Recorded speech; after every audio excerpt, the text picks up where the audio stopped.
Halo sahabat Ananda, bertemu lagi dengan saya, Ditra, hoster kece sesanggar Ananda, kata anak-anak sanggar Ananda. Oke, seperti podcast boring sebelum-sebelumnya ya, obrolan sharing, kita punya narasumber nih, salah satu narasumber yaitu alumni Sanggar Ananda yang sekarang udah berkecimpung di dunia sutradara. Film, sinetron, iklan maybe, FTV, apalagi kita kenalan ya dengan Kak Puguh. Gimana Kak Puguh? Baik. Sehat, alhamdulillah. Lo baik Kak? Alhamdulillah sehat. Sekarang Kak Puguh tuh apa sih kegiatannya Kak? Eh, saya ya kalau nggak jadi sutradara, kalau nggak jadi penulis. Kalau nggak dapat dua-duanya, saya bantuin anak saya nulis tembok di rumah. Kaligrafi apa sih nama-nama zaman dulu itu ya? Yang milok-milok. Ya kan anak-anak kecil kan suka nulis tembok tuh. Ya itu gue bantuin tuh. Oh gitu. Soalnya bapaknya nganggur kan. Suka ngerendah. Oke, gini Kak. Kita dulu kan pernah satu project nih, gue inget nih. Di Batam ya. Di Batam Di kan? Batam ya. Produksinya Kak Puguh sendiri itu. Iya. Itu gimana ceritanya tuh film Kak? Itu sebenarnya film itu walaupun at the end akhirnya kemudian nggak tayang ya karena satu dan lain hal, tapi sebenarnya film itu kisahnya menurut gue ya cukup keren karena itu kan bercerita tentang Bunda Tanah Melayu. Iya. Yang mana Melayu itu bukan cuma Indonesia tapi Asia Tenggara, ada Brunei, ada Malaysia, ada Filipina, Thailand dan lain sebagainya itu Melayu.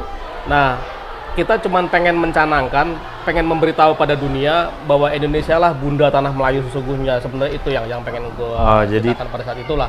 Indonesia inilah sebenarnya Bunda Tanah Melayu Benar. dibanding beberapa Bundanya negara. di kita. Bundanya di kita. Yang ya? lainnya Melayu benar, Melayunya tapi benar. bundanya di kita. Gitu. Oke. Ya, semoga aja itu tayang kaya. Padahal keren. Kenapa keren? Ya. Ada beberapa pemain memang dari bahasanya itu kita beda-beda. Dan khusus saya sendiri itu memang perwakilan dari Indonesia sendiri gitu. Jadi ceritanya cukup seru dan kita sempet nyebrang ke suatu pulau ya Mas ya? Iya, Pulau Lingga. Pulau Linggar Lingga, ya. namanya. Linggar ya? Lingga ya. Pulau Lingga itu dari Batam ke situ berapa jam gitu? Satu setengah? Ya, lupa gue. 1,5 jam. Dan itu di situ memang benar-benar masih pulau yang penduduknya masih Bahasanya bahasa Malaysia ya. Bahasa Malaysia, masih Melayu banget ya.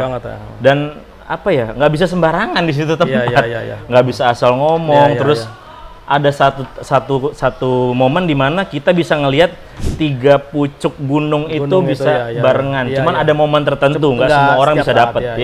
Nggak semua orang bisa dapat itu. Tahun berapa sih Kak masuk di sini Kak? Gue masuk tahun 91. 91. Waktu itu kayaknya lulus SMA ya, kita lulus SMA gitu. Masuk tahun 91. Terus masuknya itu beda sama Sanggar sekarang. Kalau dulu masuknya itu pakai tes. Iya. Pakai tes. Gitu. Iya, pakai tes dulu. Yang mau masuk Kaula Muda itu banyak sekali. Itu tesnya di Bulungan, di di gedung Bulungan itu. Berapa hari tes itu karena banyaknya yang peminatnya. Terus kemudian seminggu 2 minggu ya kalau nggak salah itu ada pengumuman, terus ditentukan lulus atau tidaknya gitu. Kalau sekarang kan ya lo masuk, bayar, selesai gitu. Kalau dulu simple sekarang. Masuk kalau dulu itu emang terpilih banget ibaratnya harus, ya. Ada tes ya. Iya, harus keinginan ada tes. di hati Jadi itu bisa kelihatan gitu. Kayak itu, kayak kuliah. Dan waktu itu tesnya itu yang tes itu menurut gue itu orang-orang hebat di masa itu ya. Ya yang paling gue ingat itu ada Ismail Sofyan Sani. Waktu itu sutradara top lah pada saat itulah. Itu ikut ngetes kami gitu, ngetes kami. Ya, yang nggak terima ya banyak, yang terima ya teman-teman akhirnya jadi teman ini. Seperti itulah awal-awalnya. Awal-awalnya seperti itu kayak. Oke. Itu cerita sedikit tentang proses pada saat mau masuk Sanggar Ananda ya. Nah, tahu itu Sanggar Ananda itu dulu seperti dari mana maksudnya? Gini. Gue itu waktu SMA itu udah tertarik sama dunia teater. Awalnya kan gini. Awalnya itu ketika SMP itu gue tertarik dunia nulis cerpen ya. Waktu itu kakak gue kan penulis cerpen. Terus gue mencoba ikut nulis cerpen. Ya cerpen waktu itu belum pakai mesin tik ya, masih tulisan tangan. Kalau kakak udah pakai mesin tik. Nah terus gue kelas 3 SMP, itu cerita gue pertama kali dimuat di media massa, di majalah gue kelas 3 SMP. Iya. Nah, terus kemudian SMA gue tertarik masuk sanggar. Tapi waktu itu sanggarnya bukan Kaula Muda, bukan Ananda waktu itu. Sanggarnya bukan Ananda. Sebuah sanggar namanya Sanggar Mataram, itu sekarang udah nggak ada. Itu latihannya di tim. Zaman Ismail Marzuki. Taman Ismail Marzuki. Nah, pada saat itu gue punya temen namanya itu Rahayu, dipanggilnya Ayu. Nah, gue suka main ke rumahnya Ayu itu karena Ayu itu anaknya pimpinan sanggar kita. Nah, setiap kali Ayu pulang sekolah itu dia selalu bersama Vini Alfianita sama Novia Klopaking. Waktu itu belum ngetop. Waktu itu masih jadi anak-anak SMA. Tapi gitu. pada intinya itu bakal nama-nama yang ternama. Bener. Setelahnya. Jadi gue kenal Vini sama Via itu jauh sebelum gue masuk Kaula Muda. Ngobrol, jadi sering ketemu ngobrol terus gue kayaknya teaternya keren nih gitu ya. Teaternya kayaknya keren nih gitu. Kalau gue masuk gimana caranya? Nah, kemudian tahun 91 itulah ada temen gue namanya Nana. Datang ke rumah gue ngasih tahu, lu teater Kaula Muda dibuka pendaftaran, yang benar gitu. Teater Kaula. Tapi dulu tahu teater Kaula Muda itu Mas Aditya Guma yang tahu, yang punya maksudnya. Ngetop dia. Memang dia ngetop dulu. Dia ngetop di dunia TV ya. Di dunia TV, di dunia perteateran ngetop dia. Dia dulu itu beliau itu sebagai penulis skenario TVRI itu legend dia top dia. Masih muda padahal. Waktu itu mungkin beliau udah umur 20-an berapa, gue masih belasan lah gitu loh. Dia udah hebat ya. Dia udah hebat. Ternyata gitu. Bapak Aditya Gumai sangat legend. Legend ya. Legend. Saya pikir sekarang aja, ternyata di tahun 90 saya baru lahir dia legend ya. Ampun suhu. Legend ya. Cerita lucu apa Kak yang ada yang Kak Pugu dapat tuh selama Kakak di Sanggar Ananda gitu loh. Cerita lu momen-momen apa yang masih teringat mungkin? Momen-momen yang indah sih momen kebersamaan sama teman-teman ya. Pasti ya. Menurut gue itu ketika gue masuk Ananda Kaula Muda itu, gue merasa ini rumah gue ya. Gitu. Gue merasa gue akan menggantungkan cita-cita gue di sini. Tadinya kan sebenarnya cita-cita gue bukan di dunia seni, bukan di dunia penyutradaraan, bukan di dunia penulisan, tapi gue punya cita-cita di dunia akademisi gue lah gitu waktu itu. Tapi ketika gue kenal teater, ketika gue kenal Kaula Muda, ketika bersama teman-teman main sama teman-teman ke rumah ini, jadi masa muda kami itu masa muda yang aktif banget. Jadi membuat gue khususnya itu merasa bahwa ini masa depan gue di sini nih, rumah gue di sini nih, cita-cita gue di sini. Ternyata cita-cita gue yang sebelumnya itu bukan, cita-cita gue di sini yang sempat ditentang sama panggilan di hati ternyata memang ini gitu. Sempat ditentang sama orang tua kan waktu itu sempat daftar IKJ tapi ya pokoknya orang tua tidak mengizinkan anaknya jadi either itu sutradara, dunia kesenian pokoknya. Nggak terlalu ini gitu. Ya, terus ya itu masa-masa indah itu kalau buat gue adalah masa-masa indah bersama teman-teman Kaula Muda. Baik itu ya banyak lah, ada Tania, ada Jerry, ada Ugi, ada almarhum beberapa udah almarhum itu Dedi, terus Oi, Heru, Jeffrey Al-Bukhari, Jeffrey itu kalau nggak salah 1 tahun di atas gua kalau nggak salah. Gua angkatan 6, dia angkatan 5 kalau nggak salah. Ya, tapi gua sama dia deket banget. Gua sama dia sempat bikin band, bukan band,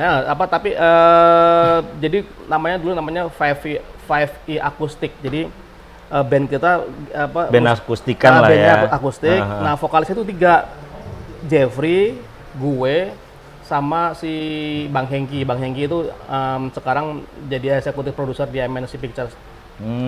Kita sempat manggung di beberapa tempat ya. Waktu itu zaman-zaman itu tuh yang ngetop IO-nya itu siapa tuh yang sekarang kayaknya stroke atau apa tuh si yang bekas Gugun Gondrong.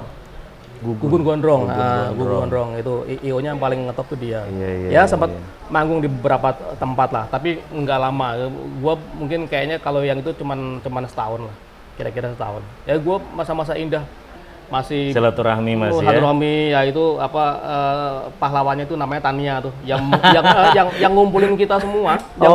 Tadinya nggak ada sosok Ibu Tania ini ya, ya, itu kalau nggak ada ibunya Ibu anak-anak Tania, kalau nggak ada Ibu Tania itu sampai sekarang kita nggak akan ketemu lagi di grup WA nggak akan ketemu. Iya. Tania itu legend lah untuk dunia pertemanan kita ini. Ya, semoga Ibu Tania tersebut diberi kesehatan selalu ya, supaya bisa mengayomi teman-teman semua terus tetap bersilaturahmi. Jadi ibaratnya kalau kita udah mati dia yang terakhir ya. Tetap mati terakhir. Oke, gini Kak, gue mau pertanyaan lagi. Pada saat di Sanggar Ananda itu ada nggak sih pengajar yang galak? Pada zaman itu ada nggak? Pastinya ada dong yang sosok galak. Gini, kalau galak itu menurut gua relatif ya, dan menurut gua hampir semuanya kalau dibilang nggak ada yang galak. Cuman kalau galak itu yang gua rasakan ada ketika gua di ospek. Nah, masuk Aula Muda itu bukan cuman masuknya pakai ujian, tapi untuk mulai latihannya itu kita harus melalui sebuah ospek. Ospeknya itu kalau gua nggak salah ingat 3 hari di daerah mana? Apa sih namanya, Cibodas. Di Cibodas. Jadi kita berangkat pagi naik bis ke sana. Nah, selama 3 hari kita di ospek di sana itu menjadi 3 hari yang sangat mencekam buat kita. Itu ospeknya itu udah kayak ospek kampus IKJ itu. Karena yang ospek kan beberapa kan pengajarnya anak-anak IKJ kan. Jadi mungkin mereka menerapkan itu ke anak-anak Aula Muda itu gila, itu bener-bener itu yang namanya nyali itu bisa udah sampai di tanah masuk lagi udah takutnya udah semencekam itu semencekam itu malam hari segala macam itu semencekam itu ya, baik itu takut dengan sosok horor, baik itu takut yang nggak takut dengan sosok horor ya berarti takut dengan apa akan terjadi program-program yang akan diberikan di situ gitu, jebakan yang aneh benar itu. Dan mereka kakak-kakak itu mereka bikin sandiwara. Ya, gue baru tahu itu sandiwara setelah berapa gitu lama ya, bahwa mereka berbeda pikiran terus membuat mereka berantem sampai pegang-pegangan golok. Gue pikir beneran loh, wah ngeri bener itu bener. Ada megang golok namanya si gue lupa kakak itu loh, gue lupa. Itu yang paling galak itu dia tuh. Ada di grup lupa gue namanya siapa tuh, kakak kelas gue tuh. Ceritain dong Kak, dulu selesai dari Sanggar Ananda benar-benar ngambil ilmunya semua, itu gimana? Bisa arahnya kok jadi sutradara gitu loh, ceritanya gitu, tahapnya gitu. Mungkin gini, mungkin kalau bicara tentang itu, gue harus flashback dari masa kecil. Jadi masa kecil gue itu hampir setiap weekend itu selalu diajak orang tua gue, bapak ibu gue untuk nonton. Apalagi kalau pas bapak gue abis gajian gitu, hampir pasti kami sekeluarga nonton. Waktu itu anak kami masih bertiga kan. Kemudian kan gue 7 bersaudara. Waktu itu gue masih pada zaman itu apa Kak? Namanya XX1 kah? Oh enggak. 21 kah? Waktu itu TV bioskop masih sendiri-sendiri. Oh, masih sendiri. Jadi pengusaha ini bikin ini, pengusaha ini bikin ini. Gue kan kecilnya namanya beda-beda. Gue kan kecilnya tinggal di Semarang. Jadi gue gila nonton itu dari gue kecil. Dari kecil. Karena bapak ibu gue itu kalau lagi kosong membiasakan duit, seperti itu ya. Ke bioskop nonton ke bioskop. Kalau sekarang kan bioskop itu bersamaan dengan mall. Kalau dulu bioskop itu ya kita masuk ke gedung bioskop, ya udah gedung bioskop doang adanya. Cuman itu. Berarti kita setiap malam minggu nonton dan akhirnya gue gila nonton. Lo bayangin, gue itu nonton sendiri itu dari sejak kelas 1 SD. Udah nonton sendiri, minta duit ibu gue. Kalau pas bapak gue nggak sempat ngajak, gue minta duit ibu gue.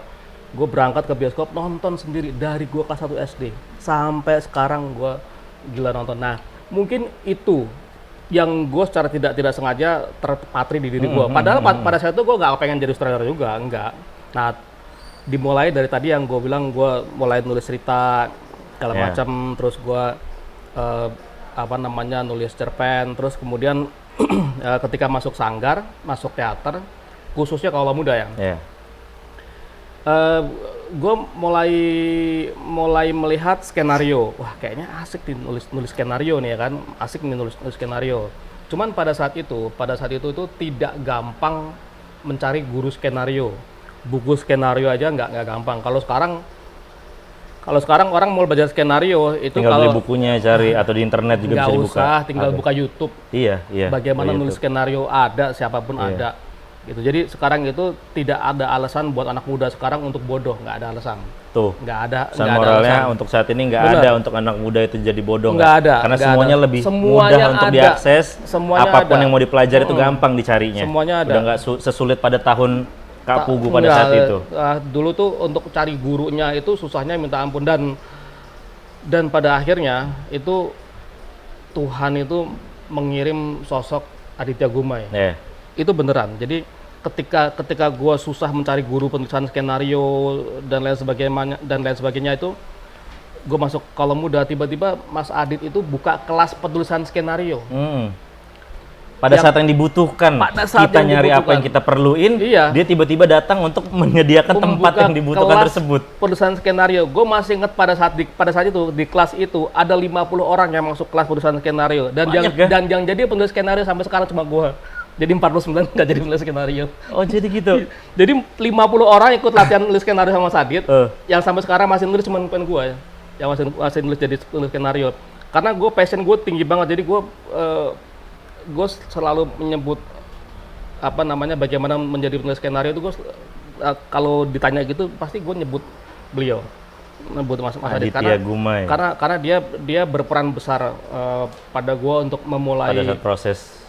memulai menulis skenario, dan dia juga punya peran besar. Skenario pertama gue yang di ACC sama TVRI dia beliau punya peran besar juga. Waktu itu honornya gue masih ingat, honornya 50.000 dipotong PPh, jadi gue terimanya 47.500. Itu 50.000 dan 47.500 itu untuk tahun itu? Gue bisa beli celana jeans yang oke sama baju yang cakep lah, gitu kan. Orang tua gue kan juga maksudnya bukan gue ya orang tua gue mampu lah gitu. Jadi uang itu nggak gue kasih ke orang tua gue kan gitu. Jadi buat gue. Nah itu uang segitu itu gue bisa buat celana jeans kayak lo mungkin sama baju kayak lo 50.000 itu tahun segitu. Pada tahun itu 50.000 bisa beli Segitu. celana. Iya, kenapa gue ngomong gitu? Karena emang gue beliin itu. Kak, selanjutnya kemampuan apa saja yang dibutuhkan untuk Kakak Pugu ini menjadi seorang sutradara? Siapa tahu nih bisa buat pengalaman untuk siapapun sahabat boring ntar yang nonton gitu loh. Oh, Iya. ini loh kemampuan Iya. yang harus kita punya, basic yang harus kita punya kalau Iya, kita mau iya, jadi iya. sutradara gitu loh. Gimana tuh Kak? Jadi gini, sutradara itu kan kalau orang awam melihat, oh sutradara ya kerjanya ya kamera, rolling, action, gitu, kamera, speed, action, gitu. Buat orang umum ya. Buat orang umum. Cuman kalau gue mungkin karena gue itu untuk menjadi sutradara itu otodidak ya. Gue kan bukan IKJ. Yeah. Jadi merintisnya itu lebih lama dibanding anak IKJ. Kalau IKJ kan lulus ikut kakak kelasnya, yang udah syuting punya segala link macem. segala macem mungkin. Kalau gua harus coba merintis dari bawah, karena kan ketika gua masuk IKJ orang tua gua nggak setuju. Gua harus sekolah teknik. Gua lulusan teknik, jadi kalau gelar gue insinyur sebenarnya. Oh, jadi ini sekarang S1 teknik. Teknik. Gue sekolah gue teknik. Cuma karena passion gue di film, kemudian gue harus merintis. Karena gue bukan IKJ, gue harus merintisnya benar-benar dari bawah kan. Dari bawah. Gue ngerti ini, gue ngerti ini, oh gue jadi asisten sutradara 3, oh gue asisten sutradara 2, asisten sutradara 1, dan kemudian tahun 2099 lupa aku, tahun 2000 lah, gue pertama kali jadi sutradara. Itu gue waktu itu nggak sutradara film, langsung gue pertama kali sutradara iklan. Jadi Oh, iklan dulu langsung. iklan itu ya lumayan lah iklan itu. Cuman dulu persaingan di iklan memang gue bersaing dengan saudara-saudara hebat Cukup keras juga pada zaman itu. lumayan karena juga penghasilannya juga lumayan ya untuk seorang dalam tanda kutip anak muda kayak gue yang belum punya istri gitu terus mendapat penghasilan jadi sutradara iklan di masa itu wah gokil sih. Mantap Gokil ya? Mantep sih. Cuman emang persaingannya memang berat karena lawan-lawannya itu sutradara baik Indonesia, sutradara Thailand, sutradara luar negeri dan lain sebagainya lah. Itu persaingannya peta persaingannya gokil sih. Kalau sekarang kan siapa aja bisa jadi sutradara iklan, ntar tayangnya di YouTube kan. Sekarang kan produk-produk kan minta bikinin iklan, budget gue cuma segini nih, buat tayang YouTube doang kok gitu. Kecuali kalau digital aja ya bahasanya. Bener. Kecuali kalau Jarum, masih mahal. Jarum masih mahal. Iklan-iklan rokok lah pada intinya. Sekarang itu iklan itu harganya ibaratnya gini nih.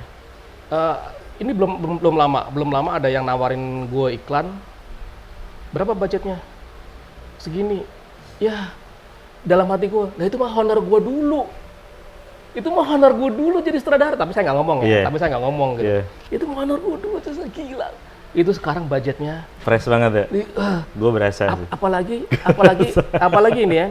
Lo ngelawan anak-anak muda yang dia punya kamera. Iya. Gue tuh punya temen, dia sering ikut pitching iklan. Dia punya red cam Komodo 2, punya red cam Komodo 2. Terus gue punya teman satu lagi, DOP juga, DOP anak muda. Dia punya Alexa 2 tuh. Gila. Itu alat-alat yang udah canggih-canggih di tahun itu ya. Udah canggih. Ini misalnya ada iklan nih 150 juta, itu kan kecil kan sekarang nih, 150 juta. Ada iklan nih 150 juta. Itu si temen gue yang punya Alexa, yang punya red cam, sama gue aja 55 juta sini. Gila, kalau 150 juta itu masih ditawar 55. Gila tuh sekarang itu udah gila sekarang. Mereka berani ngebanting, yang penting mereka kerja dalam artian begitu. Sekarang itu ngelawan anak-anak muda itu berat, apalagi anak-anak muda yang dalam tanda kutip kaya ya.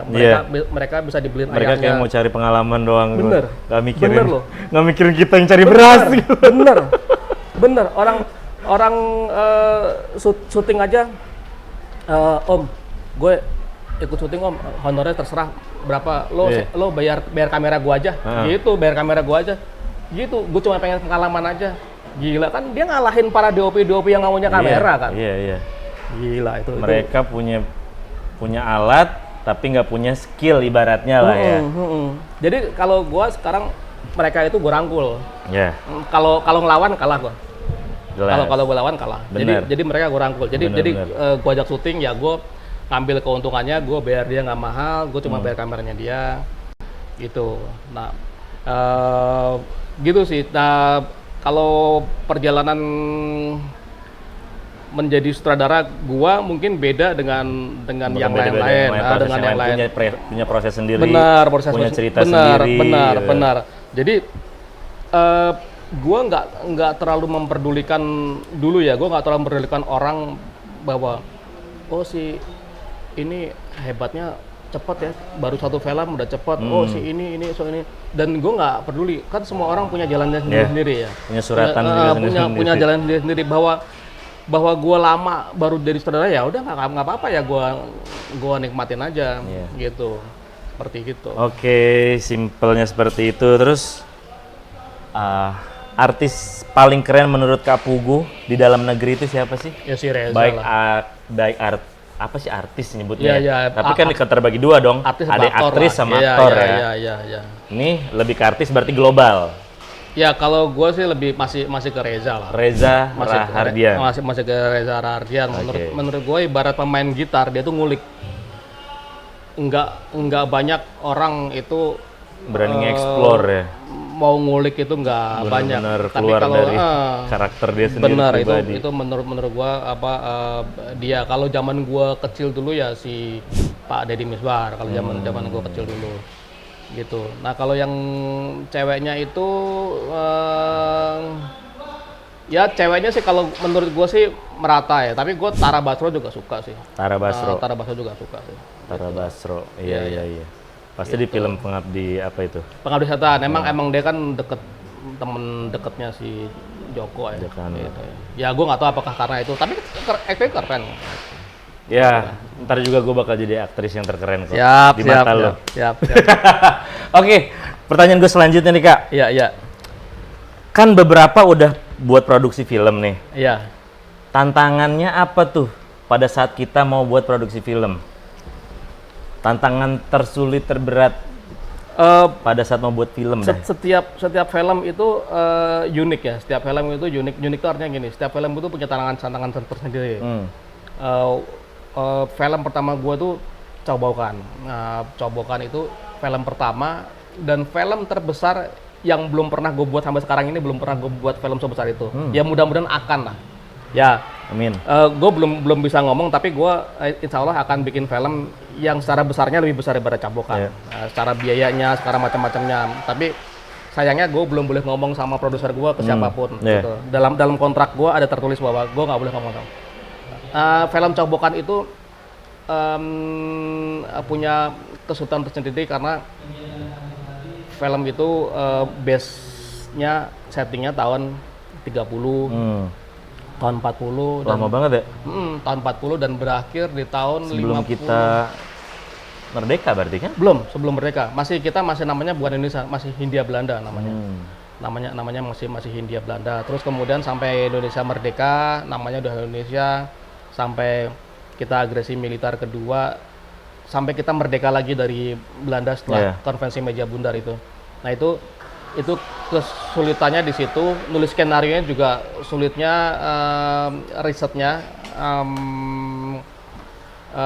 risetnya itu kan beda dengan riset tahun sekarang dengan riset tahun dulu ya. Itu beda. Kalau riset tahun dulu kita harus matang karena begitu kita tayang udah nggak bisa diganti lagi ya, lo akan dapat pujian atau caci maki atau mungkin dua-duanya gitu. Dan gue sih ya alhamdulillah gue bukan orang yang baperan ya. Jadi ketika gue dapat caci maki, pernah tuh gue main ke rumah temen gue, gue diajak temen gue main ke rumah seseorang yang udah sepuh gitu loh, mampir. Nah seseorang itu emang orang film lama, tapi udah nggak ini, orang film lama, gue lupa namanya. Mudah-mudahan beliau masih sehat. Waktu gue kesana sih udah cukup sepuh. Terus kenalin nih gue lupa manggilnya Om. Ini namanya Pugu, dia yang bikin film Cobokan, penulis skenario-nya nih film Cobokan. Loh kamu yang iya Om. Wah saya mau ketemu kamu. Duduk. Dia bilang gitu. Duduk. Kenapa Om? Saya itu mau maki-maki kamu. Dia bilang gitu. Mana ada jagoan udah kamu bikin hebat dari awal film, pertengahan film sampai menjelang akhir, kamu bikin jagoan itu hebat, matinya cuma dengan cara gitu. Emang gimana Om? Iya dong, kalau perlu itu jagoan kamu itu matinya ketabrak kereta, kayak ketabrak pesawat terbang, matinya keracunan durian. Itu bener dan gue pikir iya gitu loh. Kayak receh ya matinya ya. Padahal dia semasa hidupnya Denny sudah gimana berhasil membawa kami yang nonton itu si sosok peran utamanya itu dari mulai nol sampai hebat dan makin hebat kita terbawa. Tiba-tiba endingnya dia mati dibunuh kan, emang dibunuhnya juga dengan cara yang hebat dong, dia bilang gitu. Masa cuma kacun durian, dia bilang gitu. Itu duriannya kenapa? Digimanain? Jadi emang ada konspirasi politik itu, si orang kepercayaannya dia itu datang mau ngajakin bisnis durian montong pertama kali yang ada di Indonesia tahun 60-an tuh di Thailand. Di Thailand. Emang kebunnya di Thailand. Kebunnya di Thailand. Disuruh nyobain nih duriannya gitu. Ternyata duriannya itu udah diracun, diracun sama musuhnya, namanya si cokot namanya Tan Peng Liang, diracun sama musuhnya Tan Peng Liang, namanya si Wei Eng Guan gitu, diracun. Nah racunnya lewat si perempuan ini nih yang bawa durian itu, Oke. gitu. Nah, gue berpikir iya benar kan apa? Itu diracuni pada saat perjalanan kemana-kemana kah? Enggak, memang dia sudah kong kali kong. Nanti Iya. ketika lo ngasih durian ke si Tan Peng Liang, kasih yang ini, jangan kasih yang ini, gitu. Iya. Itu. Nah, dan bener dan apa? Ya, gue nggak gampang baper yang kalau di gitu, gitu. Kecuali kalau tidak sesuai dengan yang ini ya mungkin gue akan nih. Tapi Iya. kalau dia ngomong gitu, iya sih bener sih Om. Anggap aja masukan. Berarti Oh, iya, kan dia iya. nyimak film kita, produksi Bener, kita bener. itu dengan sebaik-baiknya Bener, gitu loh. Dengan khusyuk. Iya, iya. Oke, pengalaman paling lucu pada saat menjadi sutradara, Mas Bogo. Waduh, apa ya? Pengalaman paling lucu itu apa ya? Kan tadi itu terberat. Sekarang Sekarang yang lucu, ringan-ringan aja. mungkin sih gini kali, prosesnya kali ya. Yang lucu itu prosesnya. Prosesnya itu yang adalah kan gini. Gue itu kalau bikin film, gue punya ide. Kebetulan kan gue penulis kan. Ya. Nah, gue nulis, gue bikin konsep, terus konsep itu gue jual ke ya baik itu produser, baik itu pemilik PH atau investor. Itu apa seperti itulah gitu. Kesana kemari. Apakah berhasil? Ya enggak juga gitu. Dari ibaratnya nih dari 100 kali gue jalan ke investor, paling yang jadi 1-2 gitu. Tapi kan gue harus jalan kan. Gue harus bekerja keras. Nah, ada hal-hal yang lucu itu ketika ketemu investor itu, dia kan secara penampilan emang investor kan. Secara penampilan emang investor. Terus gue sempat dipanggil, dia ajak ke rumahnya dia di Cipete. Rumahnya dia di Cipete dan rumahnya mewah sekali. Rumahnya bagus sekali, mewah sekali, dan dia bilang dia punya duit 2 triliun kalau nggak salah ya. Ceritanya udah agak lama nih. Kalau nggak salah 2 triliun deh. Mantep. Gitu. Iya. Dia juga bilang katanya dia mau dijadikan menteri ya, sama presiden gitu dan lain sebagainya lah gitu. Dan gue percaya karena rumahnya gede banget. Rumahnya itu mewah banget. Rumahnya, dan dia secara penampilan dandy gitu, keren gitu. Mobilnya di rumahnya juga bagus. Ya, sesuai lah ya tongkrongannya ya. Udah kan, wah gue ajuin konsep, wah dia tertarik gitu, wah udah gue kebayang, wah gue akan jalan nih sama si Mas ini nih gitu. Nah, suatu ketika rencananya mau meeting terakhir sebelum kontrak ya, gue datang ke rumahnya dia nggak ada di rumah. Sibuk ceritanya sibuk. Misalnya gue kasih nama samaran Jono lah misalnya gitu. Gue pembantunya yang keluar gitu loh. Maaf, Mas Jononya ada. Mas Jononya pulang kampung. Loh, pulang kampung? Pulangnya kampungnya di mana? Di Jawa gitu. Oh, ini jadi di rumah kosong dong. Ya di rumah ya majikannya ada. Majikannya. Maksudnya gimana? Mas Jono kan sama mama kita, Mas, dia bilang gitu.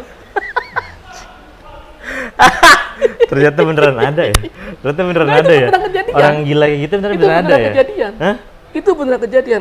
Jadi salah satu keinginan gue mau bikin film itu, salah satu ya, walaupun gue baru bikin konsepnya, itu gue akan bikin film itu judulnya Sang Investor.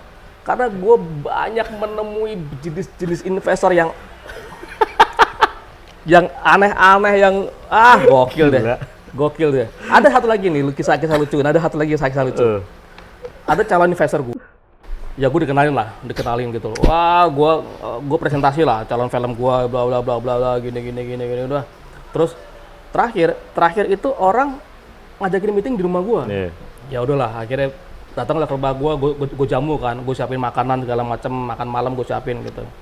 Udah selesai makan, terus tiba-tiba ini orang nih, misalnya nama samarannya Jaka lah misalnya. Ini orang apalagi nih sejaka nih. Iya, tapi orangnya beda ya. Selesai makan di ruang tamu rumah gue, tiba-tiba si Jaka gini, jadi gimana Mas Pugu? Kira-kira Mas Pugu akan bisa membiayai film kita apa gimana? Jadi disangkanya gue akan jadi investor. Lah gimana sih pembicaraan kemarin? Gue bingung gue. Perasaan lo yang mau jadi investor gue, kok jadi gue yang jadi investor lo? Itu beneran kejadian itu. Kok gue yang sebel sih? Itu beneran kejadian itu. Makanya gue bilang nih kalau gue suatu saat akan bikin film tentang investor, ini keren banget karena sih bener masuk sih. Karena pengalaman gue Ada untuk dapetin komedinya ya. investor itu, wah itu gila. Aneh-aneh, Aneh-aneh itu gila. Kalau gue nggak punya istri sekuat istri gue itu, ditinggal kali gue, beneran ditinggal. Karena kerjaan kayak gue kan kadang ada kerjaan ya, kadang enggak, kadang ada kerjaan, kadang enggak. Nah, rezeki macan lah ya kalau pas lagi enggak itu loh, pas lagi enggak itu kan kita nggak tahu sebulan, 2 bulan, 3 bulan, ayo makan apa gimana. Kalau dia nggak kuat, gue kabur aja, gitu kan. Sedih ya? Iya. Sama lo lah. Sama lah. Betul, lemparnya ke gue. Sama. Maka dari itu gue bilang sedih ya. Rezeki macan. Pelajaran sanggar yang paling bermanfaat untuk Mas Puguh menjadi sutradara selama di sanggar waktu itu apa? Yang masih terbawa hingga saat ini? Iya. Kalau gua menurut gua masuk sanggar itu memang menurut gue mostly itu pengen jadi pemain. Iya, gue juga dulu ya. Cuman sebenarnya ada pelajaran lain yang mungkin anak-anak lupa, adik-adik mungkin lupa, atau kami ini lupa bahwa kita ini dididik untuk percaya diri. Nah, karena percaya diri itu tidak tidak bisa muncul begitu saja. Jadi kalau misalnya orang di kantoran kemudian nggak percaya diri, ya akan selamanya dia nggak akan percaya diri. Tapi kalau misalnya dia masuk sanggar, terus secara tidak langsung, secara tidak sengaja dia belajar dan secara sedikit demi sedikit masuk ke dalam kalbu mereka tentang percaya diri, lama-lama dia akan menjadi percaya diri dan menurut gue itu pelajaran yang paling berharga buat kami, menjadi percaya diri. Karena percaya diri itu penting. Gue harus ketemu klien dengan percaya diri, gue harus ini dengan percaya diri segala macam gitu, sampai istri gue itu sampai bilang, kamu tuh pedenya gila gitu, daripada minder. Bener. Gitu kan, daripada minder lebih baik pede kan. Iya, kayak slogan Sanggar Ananda sekarang, minder, Sanggar Ananda aja, cas, gitu kan, sekalian jualan nih gue. Benar.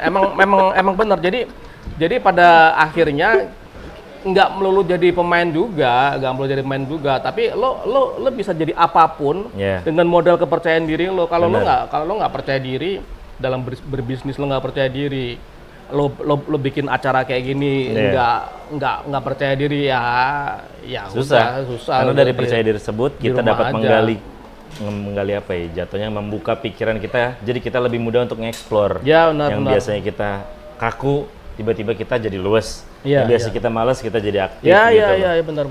Ya benar sih, percaya diri kuncinya benar. Benar.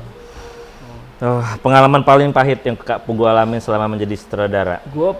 Ini udah mulai sedih-sedih nih. Enggak lah. Enggak. Gue mungkin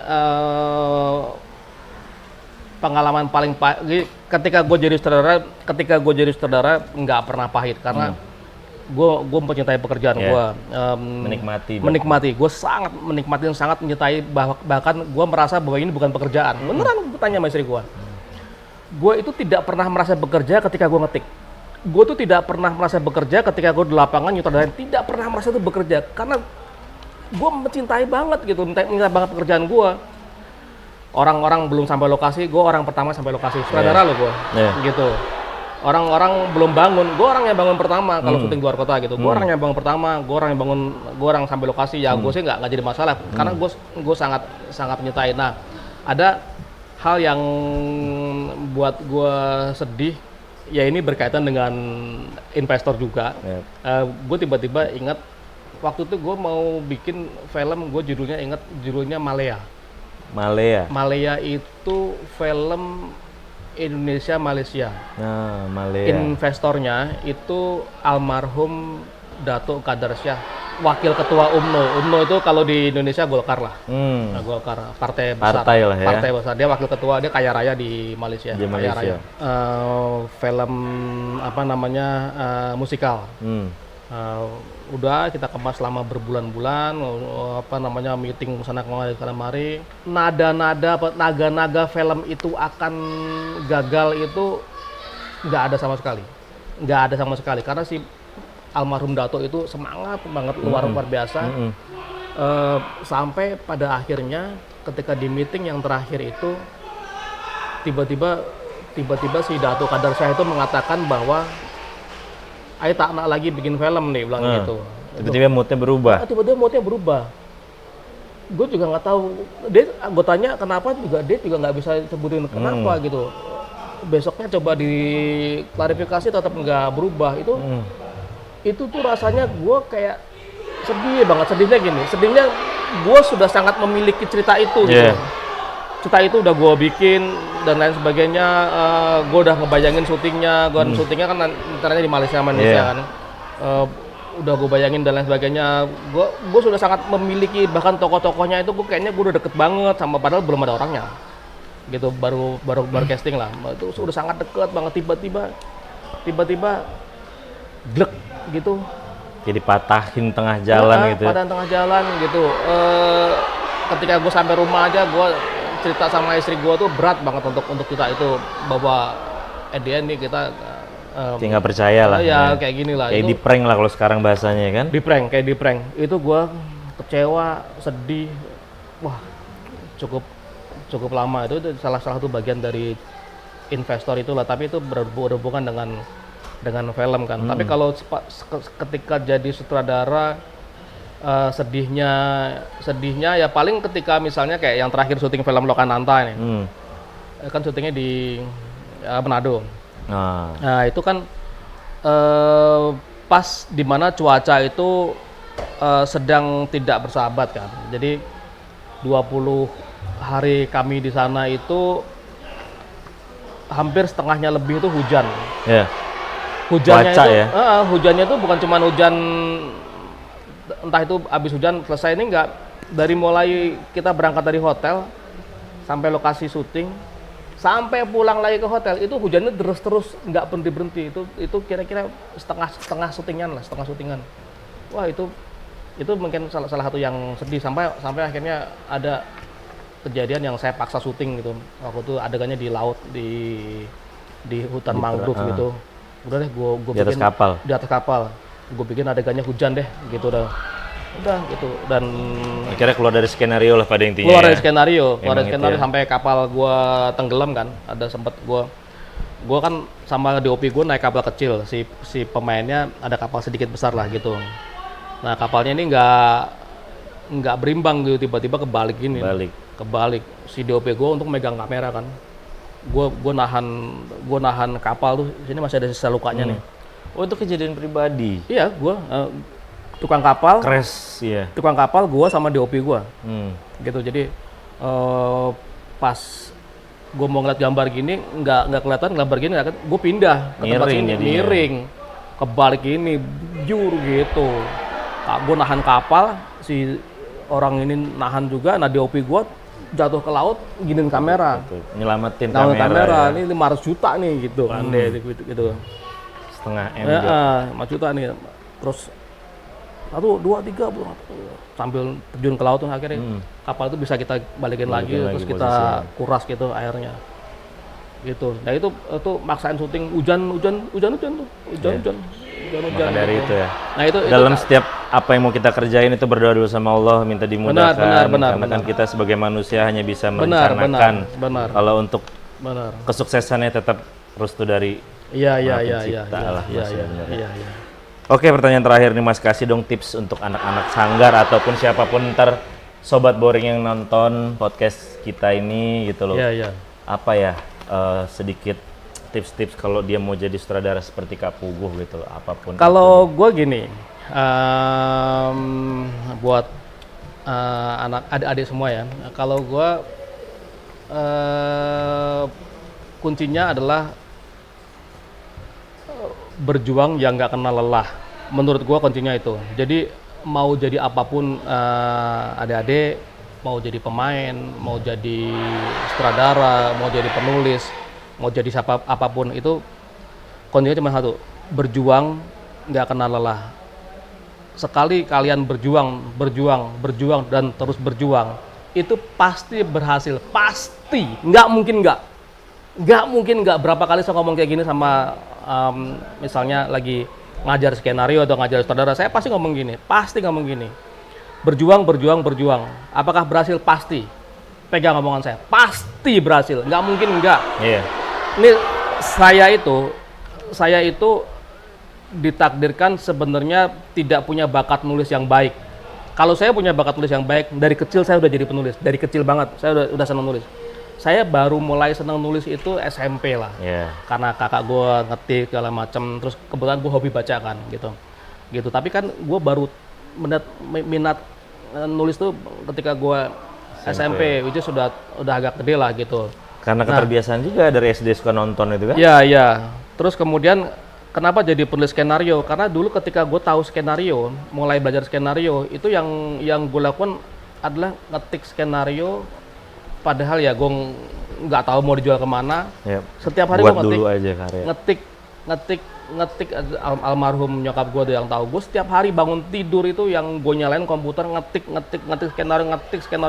skenario. Jadi dan akhirnya alhamdulillah gue jadi penulis skenario gitu. Makanya gue bilang sama anak-anak muda, berjuang, pasti berhasil, pasti, nggak mungkin, pasti berhasil, gitu ya. Kayak contohnya kalau di Kaulah Muda ada Kak Helsi ya, gue tahu banget perjuangan dia, kesana kemari naik bis, naik angkot, casting segala macam. Gue satu angkatan sama dia. Angkatan 6, casting kesana kemari, berhasil nggak? Berhasil lah. Yeah. Nggak mungkin nggak berhasil, pasti berhasil, pasti. Ya itu disebut ikhtiar. Iya. Dimana kita mau ada kemauan, pasti di situ ada jalan. Benar, kan? iya. Mungkin Gitu. kalau kita usaha gagal, coba lagi, jatuh lagi, bangun lagi, Iya, sampai iya. kita bisa lari entar pada suatu saat. Iya. Pertanyaan terakhir Kak, satu kata yang ada di benaknya Mas Puguh tentang Kak Adit. Wah, master ya. Dia tuh guru. Dia buat gua guru, kakak, sahabat. Saya sangat dekat sama beliau. Tapi kalau gua ke Mas Adit itu lebih tepatnya dia guru. Dia selama beberapa kurun waktu lama itu tulisan gua itu dipengaruhi beliau. Banyak dibantu. Banyak dipengaruhi tulisan gua inspirasi ya segala macam. Banyak gua terpengaruh sama beliau lah. Walaupun setelah gua dewasa gua punya aliran sendiri gitu ya. Tapi gua ide mengawali nulis itu dia guru gua.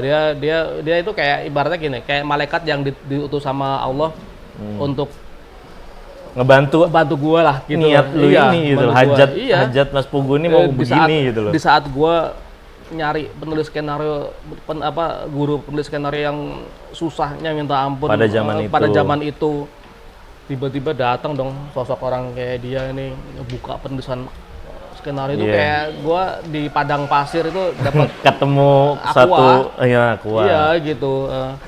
Wah, itu gokil deh itu. Ya, kalau satu kata buat beliau itu guru. Master. Iya. Master Aditya Gumai. Oke, makasih Mas Puguh atas waktunya. Udah mau datang ke podcast Boring. Iya, gue juga makasih. Sekalian sharing. Iya. Boring katanya apa? Ngobrol sharing. Oke. Bisa ngobrol sharing, bisa ngobrol ringan. Keren. Suka gue sebagai host aja yang bawa. Keren. Iya. Gue boleh nggak nantang satu sebelum kita tutup acara? Lo masih ingat gak sih yel-yel di sini apa? Sebelum kita mulai latihan.